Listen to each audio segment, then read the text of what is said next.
Electric ইল এই মাছটি প্রায় 650 ভোল্ট পর্যন্ত বিদ্যুৎ শক দিতে সক্ষম, যা কোনো মানুষ বা বড় প্রাণীকে অজ্ঞান বা হত্যা করতে পারে। এই বিদ্যুৎ তাদের বিশেষ অঙ্গ থেকে তৈরি হয়, যা ইলেকট্রোসাইট নামে পরিচিত। এরা বৈদ্যুতিক শক দিয়ে কুমির, মাছ, ব্যাঙ, সাপ ইত্যাদি শিকার করে নেয়। অ্যামাজন বন কবে কিভাবে সৃষ্টি হয়েছে? আজ থেকে প্রায় 11 কোটি বছর আগে আফ্রিকা ও দক্ষিণ আমেরিকা সরে গিয়েছিল এবং এদের মধ্যে সমুদ্র তৈরি হয়েছিল। এরপর আন্দ্রিস পর্বতমালার প্রভাব ও বৃষ্টিপাতের বৃদ্ধির পরিমাণের কারণে দক্ষিণ আমেরিকার খণ্ডে ঘন বনাঞ্চল বিকাশের পথ তৈরি হয়। এরপর থেকে বনের পরিধি বৃদ্ধি পেতে পেতে আজকের এই রূপ ধারণ করেছে, যাকে আমরা অ্যামাজন বন হিসাবে চিনি।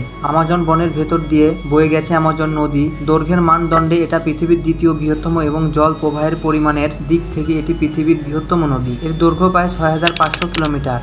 পৃথিবীর দীর্ঘতম নদী হল নীলনদ, যার দৈর্ঘ্য প্রায় 6550 কিলোমিটার। এই দুটি নদীর দৈর্ঘ্য নিয়ে কিছুটা বিতর্ক আছে, তাই কিছু ক্ষেত্রে অ্যামাজন নদীকে পৃথিবীর দীর্ঘতম নদী হিসাবে ধরা হয়। যাই হোক, এই অ্যামাজন নদী হলো এই বনের জীবনের শক্তি ও রসদের উৎস।